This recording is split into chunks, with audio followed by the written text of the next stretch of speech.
Come è noto, il prossimo 15 gennaio, almeno sino ad oggi, è la data fissata per il termine di efficacia delle attuali restrizioni all'attività sportiva, che ha significato la sospensione di tutti i campionati a livello regionale, consentendo alle sole competizioni nazionali, sia maschili che femminili, di poter proseguire non senza le difficoltà legate alla pandemia.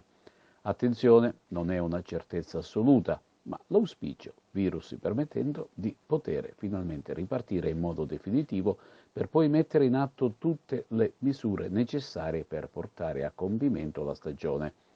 Ed anche stavolta, sempre che si parta, come è avvenuto in quella precedente, serviranno grande senso di responsabilità e tanta razionalità da parte di tutti. In Sicilia, nelle scorse settimane, l'attuale presidente del comitato regionale Santino Lopresti aveva smentito categoricamente di fare terminare i campionati di calcio ad 11 con lo svolgimento del solo girone di andata e a seguire play-off e play-out. Dunque i campionati saranno giocati come da regolamento, con la variante che almeno il torneo di eccellenza si continuerà a giocare almeno sino alla metà di luglio.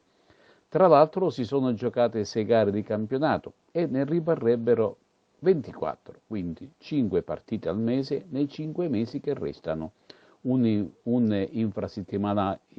infrasettimanale ogni 3 domeniche oppure un infrasettimanale sì ed uno no, quindi al massimo 6 partite al mese. Tra l'altro il presidente Lopresti sembra avere le idee chiare sul tema tamponi, predisponendo un budget di 100.000 euro appunto per i tamponi che coprirebbero circa 10 giornate di eccellenza e promozione. Poi servirebbero ulteriori fondi per completare la stagione, ma si tratta sicuramente di un piano di emergenza.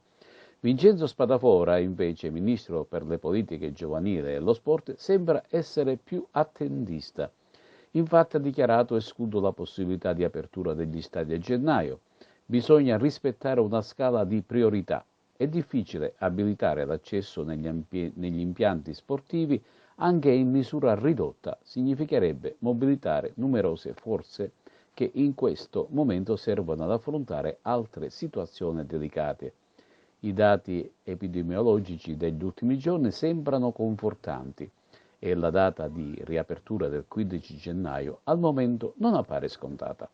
Le scelte saranno condizionate dall'andamento della curva epidemiologica ed in questo contesto il lavoro di questi giorni mirerebbe a fare inserire nella lista delle riaperture almeno quelle specialità che possono essere svolte in maniera individuale, in numeri contingentati e senza utilizzo degli spogliatoi.